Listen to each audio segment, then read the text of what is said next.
Do you work at a startup or maybe want to start a startup? Well, today I'm excited to have some incredible people from around the world talking about startup tips. Hi, I'm Josh Oakes with MediaLeaders.com.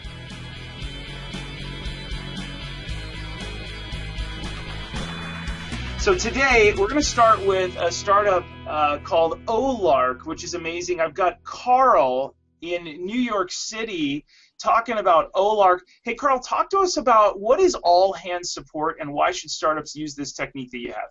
Yeah, hey Josh, thanks for having me on. So all hands support is the concept whereby everyone in your company or organization gets a chance to take a turn on customer support. Our founders, when they first started Olark, realized that customer support and great customer service was going to be a major differentiator for them and for the company.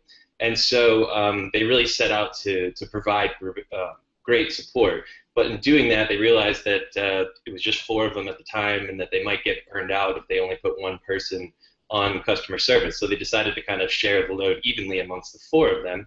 And the sort of unintended benefit of that was that they all got much closer to the customers and got to see and feel the customers' pains and also gains through the customer's eyes. And so as the company grew from 4 founders into 7 employees to 10 employees, now to 30 employees, everyone in the company still takes a turn on customer support, talking to customers, answering their questions, just kind of like getting to talk to them, getting to interact with them. By doing that, we all get smarter about what's working with the product, but we also get a better sense of who our customers are, what they're looking for, what they want, and what we can do to like better help them. And so I've found it to be very valuable in what I do, but from a marketing standpoint, I think we're all trying to better understand our customers and what really like drives them. And if you can spend some time doing customer support or customer service, you'll get a much better look at what's really motivating them. Yeah, that's great, Carl. All hands support. I love it. All right, now we're going to jump over to Denver. We've got Jeff with Planning Pod. Hey, Jeff, talk to us about why we should think 6 months out when we start our marketing. Yeah, well, this isn't our first rodeo in launching a product. We've launched a couple other products in the past, and the problem we faced was we'd launched the marketing website maybe a couple weeks or a month before we launched the product, and no traction, no traffic. You had to build it from scratch from there. So what we decided when we launched Planning Pod was let's launch our marketing website when we start development, which was 14 months before we actually launched the product. So what we did was we did our keyword research. We optimized quite a few pages for the keywords that we wanted to rank for. We put up a lot of good content. We put up a blog. We started blogging immediately.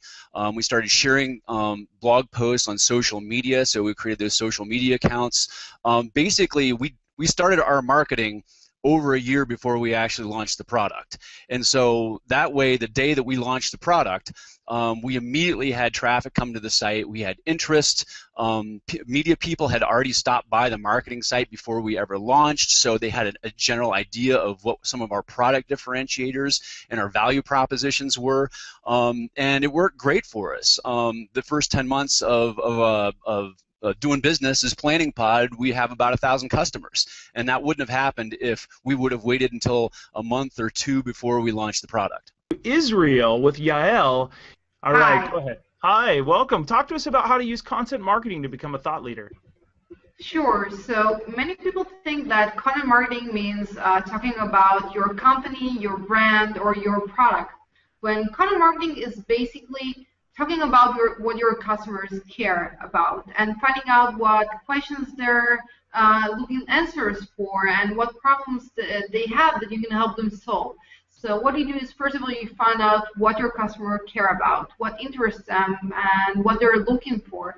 And then you build a content strategy to become a steady source of content for them. Now, when I'm saying a steady source of content, it doesn't just have to be your content. You can use content from all around the web and share it and aggregate it and deliver the content to your audience. And if you take Buffer, for example, Buffer is a great example for a startup. I'm sure you all know Buffer is a social media management tool. Instead of talking about themselves, they have a great blog talking about social media in general, like social media tips and what are the best times to post, which titles work and which don't. And people really see them as an industry leader when it comes to social media. So obviously, if they trust them to be an industry, a thought leader in the industry, they're going to trust their tool and they're going to use it. So that's a great example. That's a great tip, Yael. And I think one of my favorite tips that you said in your quote is content should not be about your company or your product. It should be more about what the customers are interested. So that's awesome. So we're going to jump from Yael in Israel over to Finland. We have Harry, who's the CEO of Button, which is a really cool Internet of Things startup. Harry, show us the prototype before you give us your startup tip, please. Okay, yeah. Here's the button. This is the square version of it. The one that we're going to sell is a round one. But yeah, it's a physical push button that sends the button press information to our server on the web, and then server makes magic happen. So you can start things with just press of a button. It is so cool. So I can turn things on and off at home with just a press of a button at the office. Okay, Harry, let's dive into your tip, which I thought was great. Our primary objective of taking that button, and what do? Who do you get it in front of? Yeah, to our customers. So we have to work on the distribution too, and before you start marketing, you have to think who's going to distribute your product. Do you want to sell it yourself? Will you go through retailers? What are the distribution channels? And today, actually, it's a great time for startups and for entrepreneurs, because we have all kinds of channels to move products. For example, today it's possible for you to open up your own website and start sales from there. That is one strategy. Another strategy is to move it through big name retailers. Yeah, that's great. So thanks so much, Harry. So we're going from Finland now. We're going to jump over to Lydia in Boston. Lydia, welcome to the video. Talk to us, Lydia, real quick about how startups should have a good understanding not only of their customer, but who else should they know about? Of course, they should know about their customer, and you probably do if you have a whole company.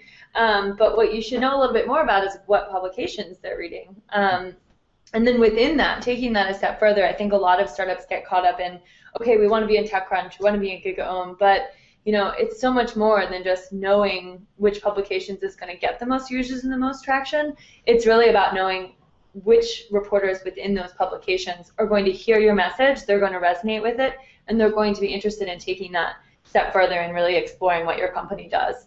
So let's say, for example, with Harry's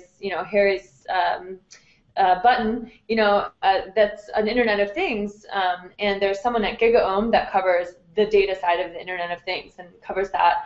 But then there's also someone that covers the green side. So if you have a green tech company that's also in the Internet of Things, you're going to be more on that side rather than the same reporters that Harry is pitching, even though you're ultimately both Internet of Things.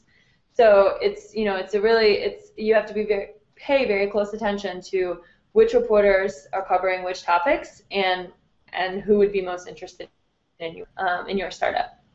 That's very wise. So not only know the customer, but know who they're reading and then how to pitch those people so you can go upstream. Hey, this is really great. Those of you that are watching this, you can learn more at MediaLeaders.com, where we take all these experts and all of their tips that they've gone so gracefully, they've been so gracious to share with us, and we put them in a blog post so you can learn more. I'm Josh with MediaLeaders.com. This has been the Digital Growth Broadcast. Now, we've had experts from Israel, New York City, Denver, Finland, and Boston coming together to talk to you about all kinds of ways that you can market your startup or perhaps your idea in a way that's scrappy, that doesn't take a lot of resources, but gets right to the customer. I'm so thankful for everybody that was on there today. You can learn more about us at MediaLeaders.com. I'm Josh. Thanks so much for watching, and we'll see you soon.